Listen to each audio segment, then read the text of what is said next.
fine gentlemen, and the talk is called Discovering Dark Matter Towards Better Android Malware Heuristics. I'm drunk. Don't mind me. Give all three wonderful speakers a big round of applause.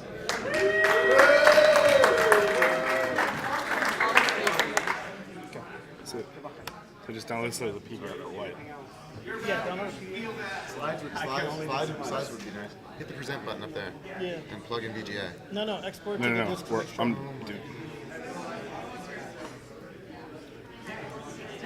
One of us, you should do it.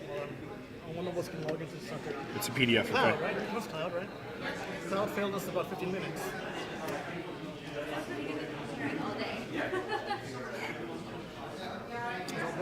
Did you put it on the disk? Yeah, it's on. All right. Switch it out and we're good. Last step. Just let him do it. It's his. That's a little. That's good. All right. All right. Plug that in. Plug in.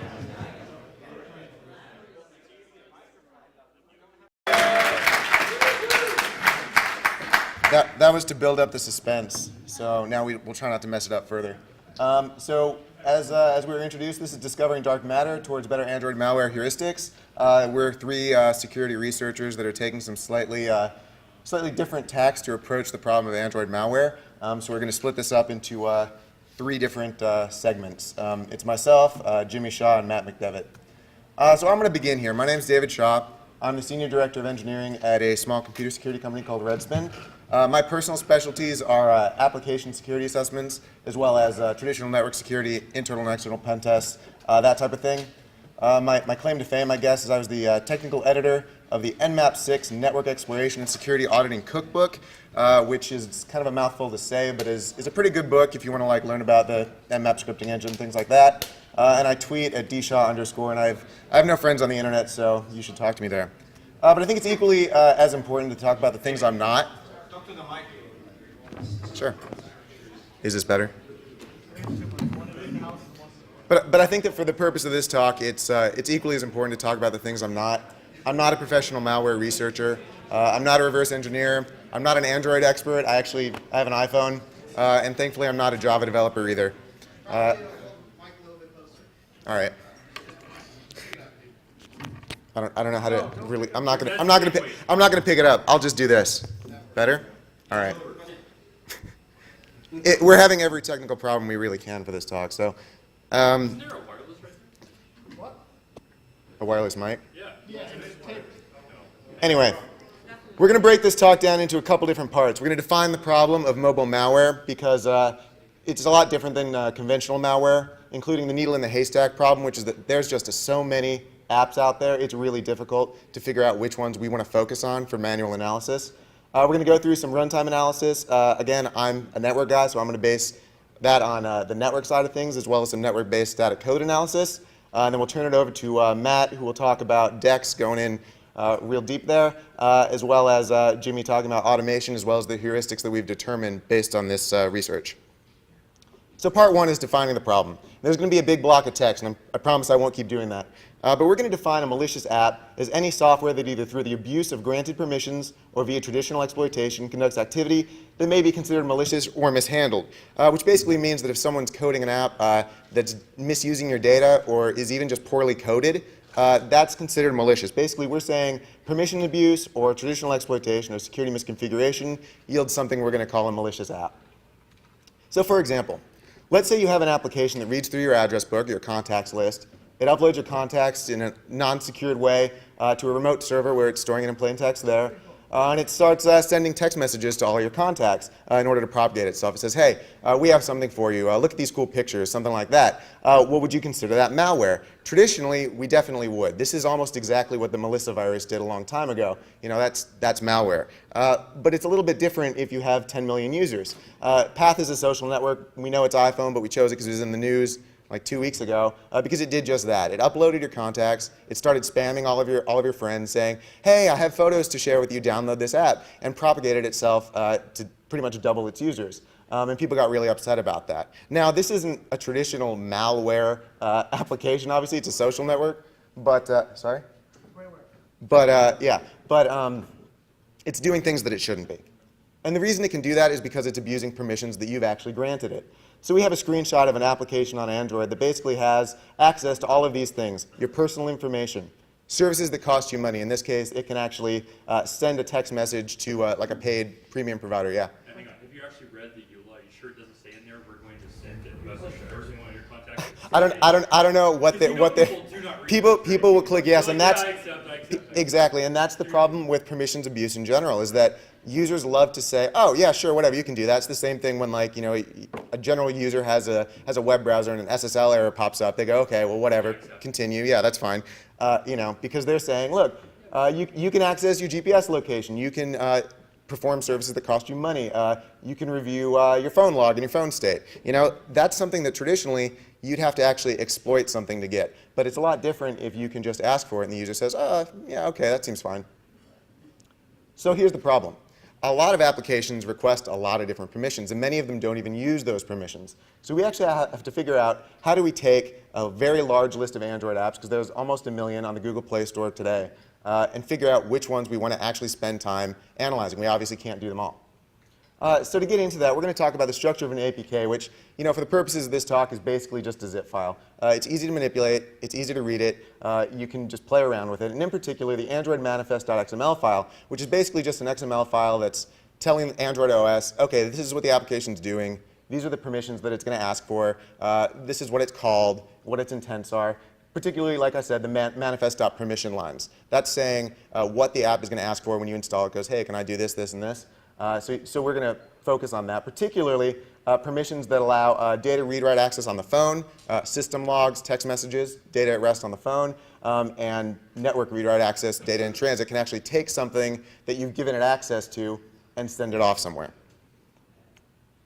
So this is a big block of text, and we're going to put this up on a text file later. Basically, we're going to call these suspicious permissions or sensitive permissions. Read logs, read contacts, you know, access your camera, install packages. There's a big list, but for the purpose of this talk, we narrowed it down to 6.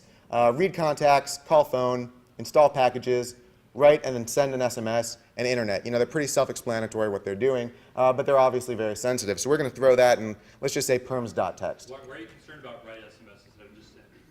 Well, write SMS can compose it, and then you might hit send on it. Oh, so user. Send sort of supersedes write. Got it. Yeah. So we have a large list of APKs, and we have some Dex files in there too that we're going to conduct analysis on. And we need to parse the data out of Android manifest.xml. Fortunately, using free and open source tools as well as some really light shell scripting, it's really easy to sort of automate that. So apktool, freely available, cross-platform Android analysis tool. Really easy to use because pretty much all we're using it for is to decompile these APKs or unzip them. It's not super complicated, but apktool is pretty cool in general. So we just have a for loop. We say for each element in our samples APK directory, you know, run apktool.jar to decompile it, and we end up with this large directory structure with the app name, and it's the full directory of each of those apps. So then we say, okay, well, for each line in perms.txt, which is those 6 sensitive permissions that we talked about before, we're going to use grep to basically say which of these have one or more. You might want to add on something like you know, unique and sort to figure out which ones have the most sensitive permissions that they're asking for. And just as a note, all of the random like shell lines, we're going to throw that on like a GitHub afterwards. And the reason behind this is that you can't abuse permissions that aren't granted, and you can't be granted permissions if you're not asking for them at some point. So we take this large list of potentially abusive apps, we run these for loops on them basically, and then we get a short list of apps that we're going to inspect more closely, which obviously saves us a lot of time. Before we were looking at, you know, going through this and figuring out which sensitive permissions are there, we were doing that manually, and that was a huge pain, so I don't recommend it. So now we have a short list of apps. So what do we do once we have apps that say, hey, these people they can send text, they have internet access, they can read your contacts, and generally a lot of it is context dependent. If you have an application that's a contact manager, it makes sense for it to have access to your contacts. If you have an application that's you know, a camera app, why does it need your contacts other than everything is sort of a social network these days? So it is context dependent, but it saves a lot of time. So once we have that list, we can go into actual runtime analysis. And this is where it gets a little bit more fun. Android comes with an emulator, which is designed so that developers can test their apps without having to own an Android device or put it on hardware. It's really easy to set up. You just do Android create AVD with the name of test, type Android 17. And we don't actually need to do man in the middle to start out when we do this analysis, because Android has a really handy flag that can basically take all of the network traffic and dump it to a file. So basically the methodology is run the emulator, install the APK, capture the packets, and then perform analysis on that later. So the analysis, again, really easy. Android, you run it with the TCP dump flag, very handy. Output.pcap, you install the application using ADB install Instagram 106. And you want to use the app normally, just clicking around in the emulator for more than 5 minutes. And the reasoning behind that is that Google Bouncer will test an app for 5 minutes to see if it's doing anything bad. That's how you get approved for the Google Play Store, which is great, except the problem there is that once people realize that, they just wrote in timers so that it doesn't do anything bad for more than 5 minutes. So, if it's going to call a CNC server out in like Russia or something, it'll do that after 5 minutes. And then you have this PCAP. Once you have the PCAP, you can actually use traditional tools such as TCP dump. So basically, you can read the PCAP, and you want to say that the source net is from the Android, originating from the Android, but not going to the Android, because we don't really care about that internal traffic. We're going to print the fifth column, which is the remote destination as well as the protocol, and sort it unique, so we can see in that time that we were just using the app and just clicking around, what was it connecting to? Was it doing anything that looked shady just right off the bat? So with this, again, Instagram, it was like, okay, well, it's connecting to some EC2 servers, pretty standard, a bunch of Google servers, an NTP server, which is a little weird, and a CloudFront, probably load balancer. So nothing that jumps out at us as, oh, that's probably something malicious. But we do run into a problem, which is if you throw some regex on there to basically see a count of protocols that's being used, we end up seeing 13 HTTP requests, 532 HTTPS requests, and 1 NTP request. And if you're looking at it, okay, well, we have a packet dump, the problem sort of jumps right out at you, which is that almost all of that is just SSL wrapped HTTP requests. And crypto, as great as it is, obviously work both ways. When the wireless here is working, I can't, read your email, but also we can't see what this application is sending to and from potentially untrusted servers. Is it using that data that it may have access to? The problem is that Android doesn't make that easy for us. It's not, they could make it where, oh, it'll just print out those plain text packets. It doesn't do that, I guess for obvious reasons. So the TCP dump flag is no longer really super relevant there. And installing a CA, which we will get into in a few minutes, isn't really what you want to do if you're just in the middle of going through a whole list of Android apps. It's infeasible for quick analysis. Fortunately, we can use a tool called Android Proxy to basically do DNS redirection combined with an intercepting proxy to read those in plain text. So Android Proxy is just an easy Python tool, works on all, it's cross-platform, only requires twisted, and basically uses DNS trickery to do that. In the way that, for example, your emulator requests, hey, what's google.com's IP? Android Proxy will assign it something and keep track of it, 1.1.1.3. Then the emulator will then try to connect to that IP address, and our intercepting proxy will do the rest of the work. So you run that with the HTTP proxy flag and point the DNS server to localhost. So here I am in my emulator searching for ponies because little horses are great. And Android proxy is on the back end doing its thing. Here you can see that I went to encrypted.google.com. It rewrote that to 1.1.1.6, and then it can basically keep track of those connect requests. Which allows me in Burp Suite to say, oh, okay, well, here's this plain text encrypted stuff.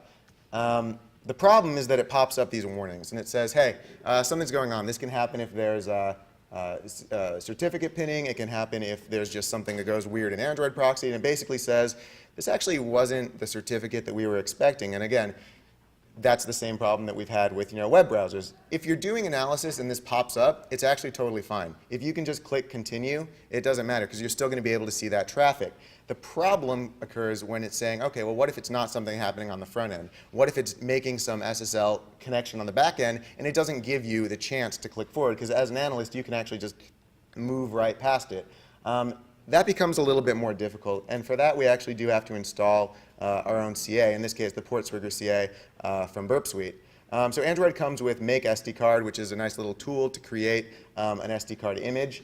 You run that with the -SD card flag, super simple. push on the cert, and you can install this manually via the security settings, which persist post reboot. You don't always need to have the SD card flag mounted every single time. It doesn't need to be there physically, or virtually, I guess. And then you can use a direct HTTP proxy to your intercepting proxy, in this case, and it basically allows you to see anything. The problem is that it is a user install credential, so we don't see certs that are, we don't see malware that's basically making a distinction between a system CA and a user installed CA, but we're thinking that we probably will in the near future. It becomes a problem with certificate pinning. Definitely. Yeah. So now you've seen, okay, you can run an app, you can see where it's connecting, you can click around, you can say, is this doing anything weird? What are we going to do with it? The problem is that it doesn't always happen right off the bat. It's not something that can always be detected. For example, if you have an application that, let's say, on the 1st of every month, it'll connect to a CNC server and download a new config file, because we've seen that. If that's not when you happen to be doing your testing, you're going to be sort of out of luck. So that's when we get into some light code analysis. Again, I'm focusing on the network part, and then Matt will get into a little bit more detail after that. So we'll look at a Dex file, a Dalvik executable that runs on the Dalvik virtual machine on Android. It's really easily convertible to the Java jar format because it's all written in Java anyway.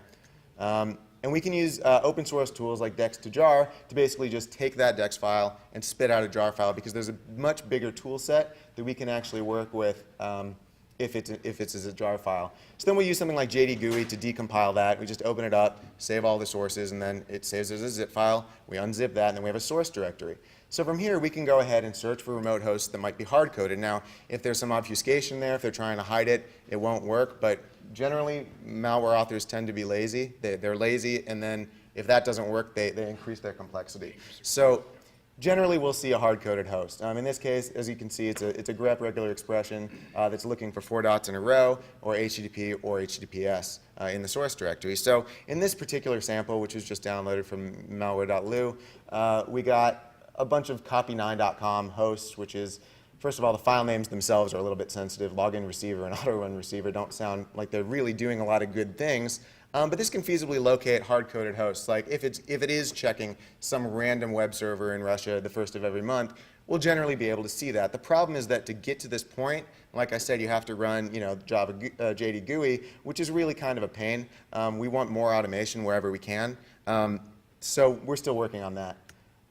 But from here, you say, okay, well, now we have the whole source directory. We can actually look at Java and Android docs to actually see if there's anything that we want to look for. So for example, the content URI :// SMS inbox sounds like, okay, well, that's how you read the inbox. It says that in documentation. So we can go from here and look for anything with the content URI. And in this particular piece of malware, we see, okay, URI parse, that content URI of the inbox. So, okay, we know that not only has it requested that permission, it's actually doing something with it. Because we tend to see apps will request everything they think they can get, even if they aren't going to use it. And it's a big problem with false positives because we don't want to get caught up in that. So now we say, okay, not only is it requesting this permission, it's actually doing something with it. So, for example, if you add on the tax C10, you'll probably see full method. It gives the context with grep. And it works with a lot of different things. The whole SMS URI, phone, socket for creating new network connections. So what we actually found with this particular piece of malware is that it was SMS Manager was the winner there. Basically, we found a method which was send data of SMS to website to whack logs, log SMS post.aspx. It's basically taking all of your text messages that you're receiving or sending and then shooting that off to, it's actually copy9.com, to that receiver, and it stores it. And this is actually designed so that people can spy on their spouses, things like that. So, this is the cursory top-level view of static code analysis for Android, which leads directly into lower-level utilities such as, source code and Dalvik bytecode review. And again, all of those commands are going to be on a GitHub. Basically, the idea and what we're aiming for is that if you take that tool set as well as all those commands, you can take a whole bunch of APKs and perform some analysis yourself because there aren't really enough people working on it right now. So Matt?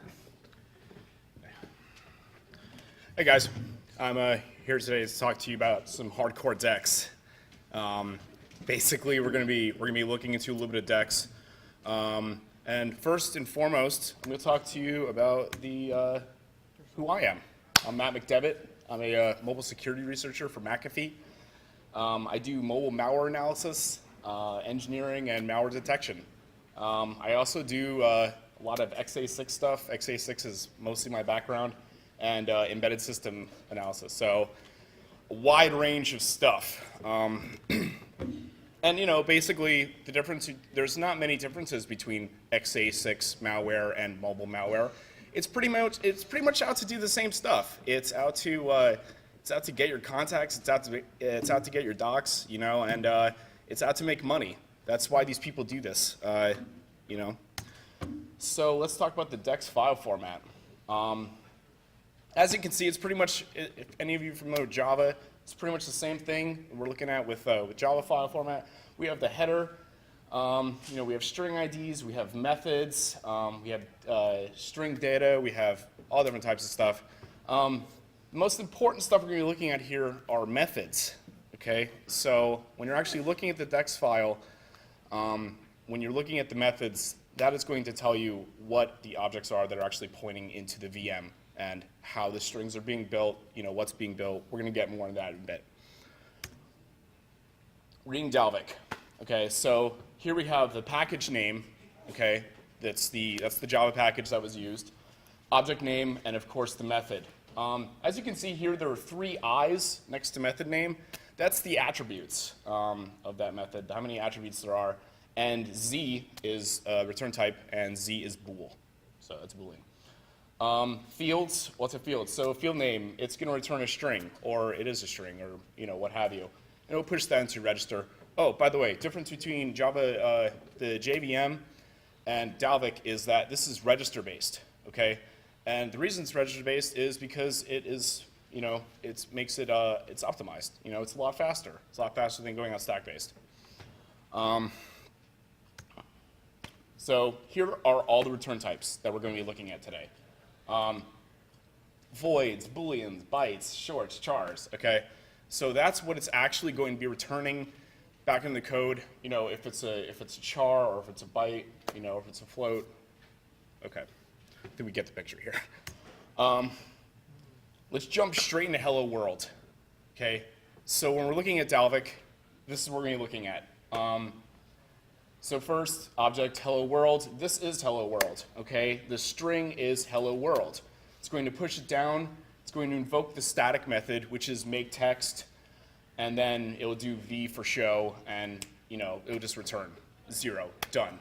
So when you actually run this, on your Android phone, when you click the button, I didn't include any of the invoke code or anything like that, but when you click the button, it will show hello world at the bottom of your screen.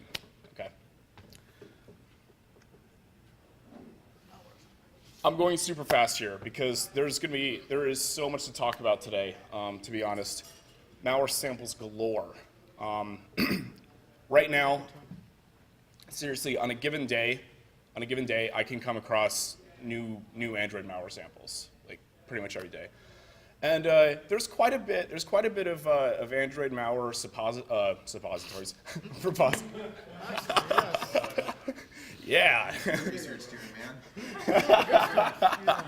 There's a bunch of Android malware repositories out there, but then again, you're going to come across pieces of malware that don't work. You're going to come across things that aren't even malware, just things that are just doing a lot of ads, just things that are just annoying.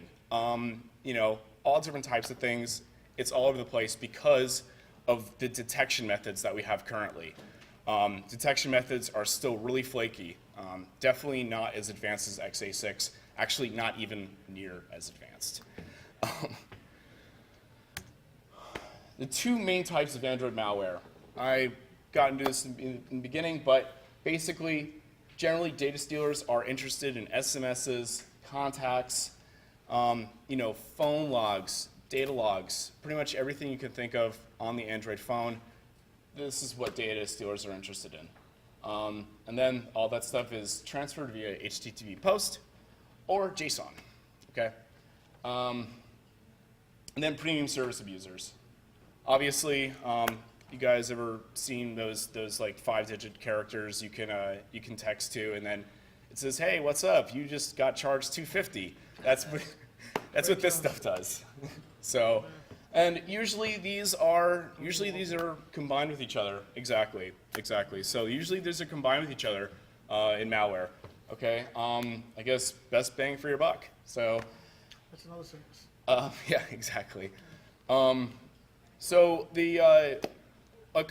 so basically the stuff that I'm going to be pulling out today is stuff that was, of course, brought up from CNC services on the Android phone. Explain them what CNC is. Yeah, CNC basically is command and control.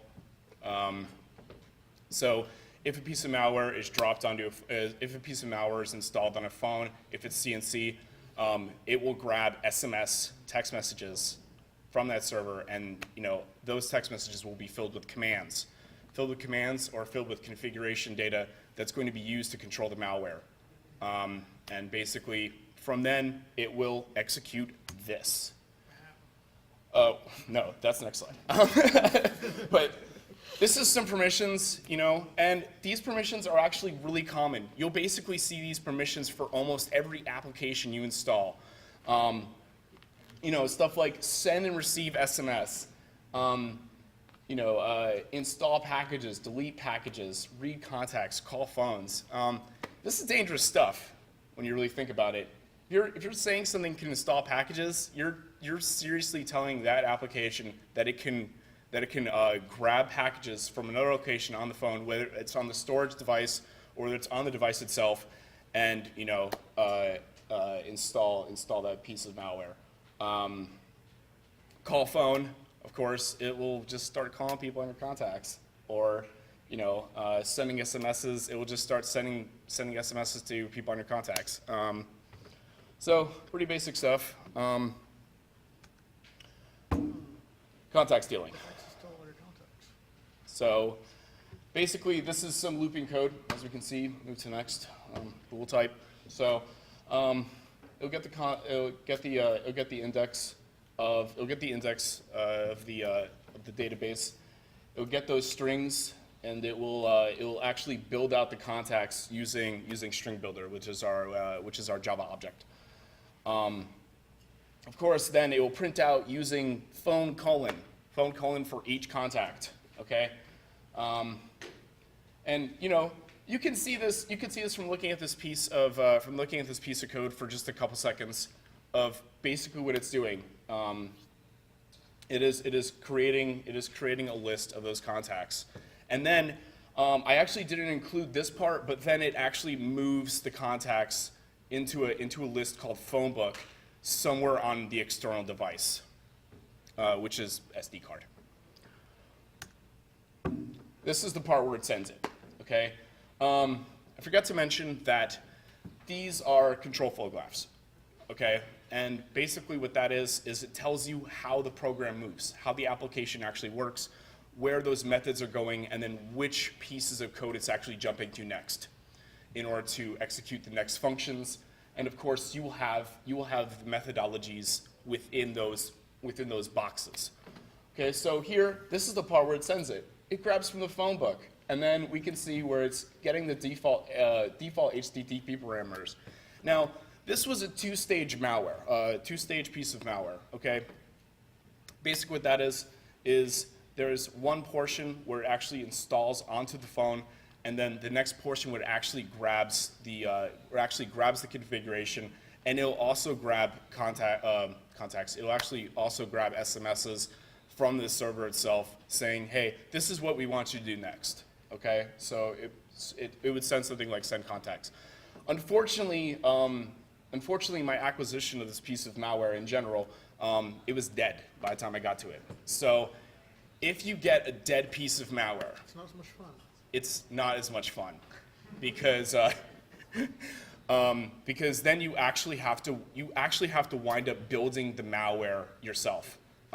Meaning, When you get that dead piece of malware, you want to figure out the entire puzzle, how this piece of malware worked. Was it connecting to the internet? Where was it connecting to on the internet? What kind of data was it looking for? And this takes a bit of fuzzing. I didn't talk about that in the presentation, but basically what fuzzing is just like sending random characters, random commands, things like that, seeing if it actually picks up on it and starts to work. If you can get that piece of malware working, you solve the puzzle, and now you have the entire piece of malware altogether.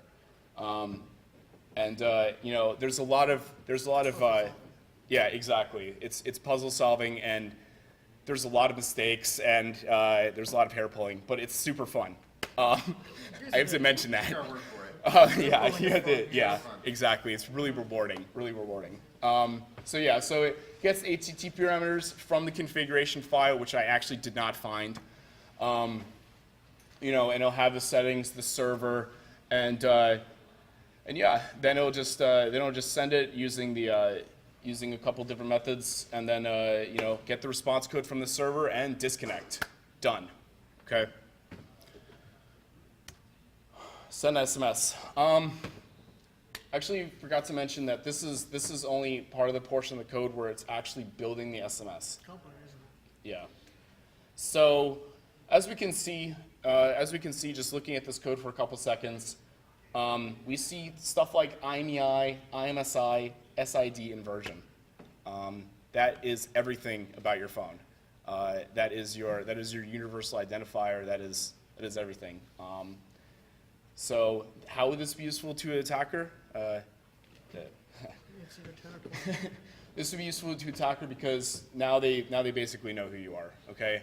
There's also, and this is all in read phone state as well. You can also get GPS coordinates, all different types of stuff, and that was also in this piece of malware, but I didn't include it here because there's a lot of stuff to talk about. Okay. Make call. Okay. It's pretty obvious what this piece of code does. We have an intent.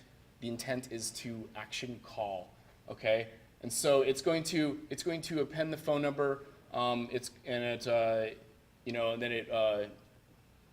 it parses from the list, and then it does add flags for the call, and then it starts the activity. Okay.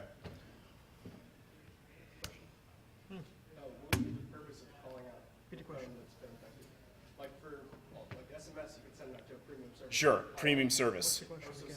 Premium service calls. Yeah, Exactly. Repeat the question again. No, what's the purpose? Repeat the question so they record. Oh, I'm sorry. He just asked, what's the purpose of making calls? And as I originally talked about, the purpose of making calls is to call premium service numbers. And that that costs like $3, so. Or maybe they just want someone to talk to. Exactly. I mean, they're bored. I would get bored living in a basement somewhere too. Yeah, so that's what we're looking at. Okay, so that was some really basic stuff. I didn't even get into obfuscation, which is of course going to be something that's going to be more widely used. I didn't get into code injection, which is something that's currently used. But the point here is that malware is going to get more complex as time goes on. So we really need more analysts. We really need more people that are interested in this stuff to just dive in. And yeah, that's my talk. I'm going to move on to Jimmy. All right. Yeah. Okay. Who am I? I'm Jimmy Shah. I work in McDevitt. Work with Matt. We do mobile malware analysis. If it's small in a car and has a microprocessor, it's probably something that we handle. Right. So I'm also not a Java developer any more than Matt or David are. And let's see. Back to the problem. Okay. So you've just basically gotten a crash course in what it is to be a mobile malware analyst from both David and Matt's talks. It's that complicated. It can get even more complicated. The point is, if you have to actually take a look at an app and see is it good or bad, it takes a hell of a lot of time. These guys do a hell of a lot of work. We all do a lot of work, and we don't have enough people to go look into these things. The problem is we've got millions of apps. Some are good. Most are good. How do we find the bad ones? That's the real question. We've got all these manual techniques of doing it. If we could just automate that, it would make our job so much easier. We could spend more time looking at the really, really bad ones, not the ones that are like, okay, it's just sort of bad, or maybe it's a social network, maybe it's a social network that takes too much information. Something worse than that. So the real rookie is, how do we automate this? We've been working on tools to basically take a look at an app, pull the information, and tell you, okay, it's suspicious, send it to a real human being. Oopsie. All right, so we have, 1 second. Yeah, okay. We're looking at heuristics. Heuristics are basically rules of thumb, things that tell you something is wrong. Say you're a police officer and you're doing your rounds or you're on your beat and you see a store and the window is broken. That's a really big indicator that something's wrong and a pretty good idea that something's really bad. Also, if you say you're the same cop, you're looking at a store and say there's a trash can in front of it tipped over. That never happens. It's very odd. I mean, because you live in a very, really nice neighborhood, it's a nice store. Something could be wrong there. That tipped over trash can is pretty much a heuristic. It's a more wider net, and it'll net you more solutions. Now, if you look at other businesses that aren't, and nothing's wrong with them, you don't have a problem. In this case, you will need something to tell you what is wrong. So what we're looking at is ideas of things that'll give you a hint of that something there is wrong with a particular app you're looking at, so that you don't have to go drag out the disassemblers and the decompilers and all the other tools and then the network analysis, everything right now. First, you just want to run a tool against it and tell me, is it bad or good? So let's look at the first idea. Apps ask for a lot of permissions.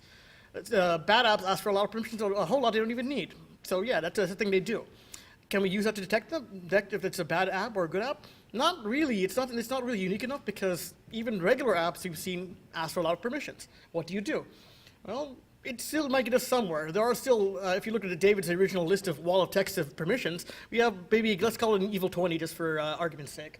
A bunch of evil 20 bad permissions. If an APK uses those permissions, we should probably send it over to Matt or someone to go take a look at it. Like to tear it apart and see, is it bad?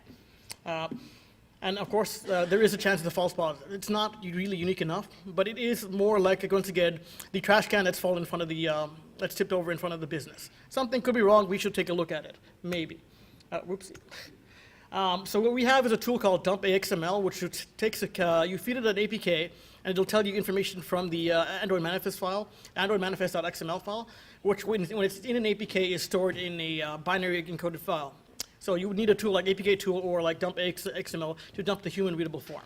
Why human readable? So we can see where it says, oh, we asked for this permission, that permission, and the other permission. We have all these permissions, but wait, since we have a tool that takes them apart, why don't we have the tool tell us what the permissions are? In this case, DmpAxml, looking at this sample here with numbers on it, tell us, hey, this thing's suspicious. Why suspicious? Because we're in DmpAxml, in our heuristics, we have a list about the evil 20 that David was pointing out there. Those same permissions, if it's using those permissions, we should probably take a look at it. It's no guarantee that it's bad. It's no guarantee that someone's broken into your store, but it requires a closer look. Definitely. What does this particular sample ask for? It asks for internet access. It asks for access file location, which is as opposed to access course location, which gives you the Wi-Fi and more. What's the other one? Towers versus GPS. So towers versus the fine location, which is GPS, which gives you a pretty close exact location. And then also read contacts, so it's reading your contacts. So what does this app do? Those are all things a normal app would do. In this case, though, this is Android/PBL.A, which is a phone book leaking app. Basically, it hooks all your contacts and forwards them over the internet back to the attacker. So this gives you an idea that would have been something to look at. Of course, there are quite a lot of things to look at your phone book, so it is a high FP rate, a high chance we get clean clean applications. Another idea. Maybe we try blacklisting certificates because every APK needs to be signed. So if a bad guy's written a bunch of malware, he probably uses the same certificate, the same signing account. And when Google bans some of these apps, they basically disable that certificate. They revoke the certificate, they destroy the account, and you're good to go. I mean, they're no longer effective. On the other hand, there may have been a whole bunch of apps that were released signed by the same author and maybe on a third-party site, maybe in an aware site, somewhere you can get it still available. If we just took a look at the basically check some or fingerprint the certificate and detect based off a blacklist of malicious signing certificates, we can pick up a lot of things that are possibly malicious from the same malware author. It's a good idea. I mean, they'll use the same certificate. There's no guarantee, though, that they'll always use it, so there is a chance of false positives, which kind of makes our job a little more difficult, but it's still much easier, and it's reduced to the entire haystack from, say, a big giant one to maybe cut them in half. Right. Once again, it's not totally unique because you could use different certificates. The bad guy could, or it may not be. It may use some completely different accounts. On the other hand, we'll pick up quite a bit. Like say, just for example, argument's sake, Android Droid Dream used it was about 30 to a little bit over 30 apps in the Google Play Store that use the same certificate. So if we had picked up 2 or 3 of them and blacklisted those certificates and just ran it against all the samples we have, we would have picked all the rest of the 30 in much less time than it actually took. Originally, Droid Dream took a little over think a little bit over a week for everyone to, including Google, to come in and take down the app. So something like that kind of automation like that would help us so much more. Let's see what the tool would do if we were actually doing that heuristically. DmpAxml actually has a list where we can add blacklist of certificates and say, these are bad things. If we run it against another sample, right, yes, we have a suspicious variant. It tells us what variants we have. So in this case, it says fake installer variant. Fake installer is Wrap it up, B. all right, we're wrapping it up. I don't need minutes out here. All right. So Android fake installer. It's a Trojan that pretends to be an installer for a legitimate app. So it tells us that's what it is. Now, the better idea is to combine the two at the moment. Let's go with multiple indicators. So we've got a store that's got like a trash can tipped over and maybe something broken inside the store. That looks odd, right? Okay, so what do? If we take both of them, take both the badge certificates and suspicious permissions, we're more likely to see something. We're supposed to see if something's very likely. To see if something's really bad. So we added that into the tool as well. You run the heuristics flag against a particular application, the same fake installer application. It tells us what? Boom. Yes, the certificate's bad. It's something we've seen before. It detects. Also, it tells the permissions are bad. All right. And it's the same kind of permissions, pretty much. But what we have in the last is we will have a tool release within a week, DmpAxml.pl. It provides heuristic detection, and it'll allow you to tell you what permissions are in your APK. So you can use this and pretty much do everything we've done and pretty much have something you can say, give it off to Matt or give it to David and say, tell me, is this bad? It looks pretty damn suspicious. We have a tool. It'll be available by the end of the week, and we're good to go. Are there any questions? Yeah. Okay. Question in the audience. Did you have better prepared for your talk so you can start on time? Yes, so the question is, should we have prepared better for the talk so we can start on time?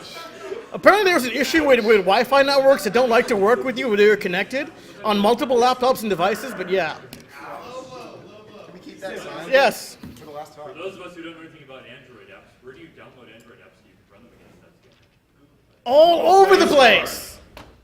Where can you download apps to run against a scanner? Google Everywhere. third-party App Store. There are just places that you can just download them. You can All just- sorts you of can just places. download them.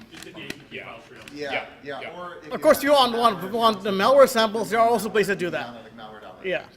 There are usually downloads. Is there a Q&A session? Or are we gotta go. Okay, we're good. Q&A outside. Got it. Sorry, folks. No, thank you very much.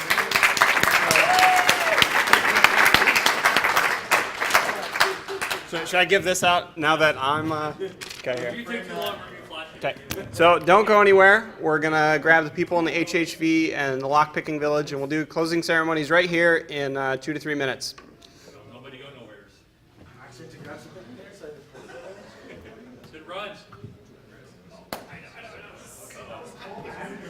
And before I go, just remember this is your last chance to buy Layer 1 T-shirts. So go right now and buy them in bulk. In bulk. Nice. Wholesale. Do we get both discounts? Also, ASG, one of our vendors, is running a raffle. If you have any last-minute entries into the raffle, you need to go outside and talk to Guy right now. He moved. I saw him.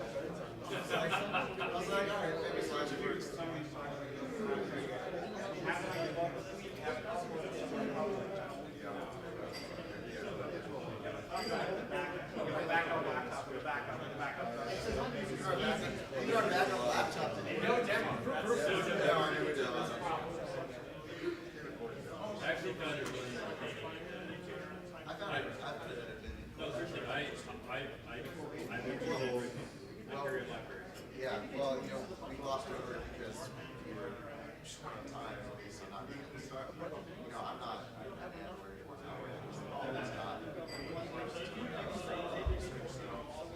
asked me if I wanted to talk about network layouts. A lot to learn, so the idea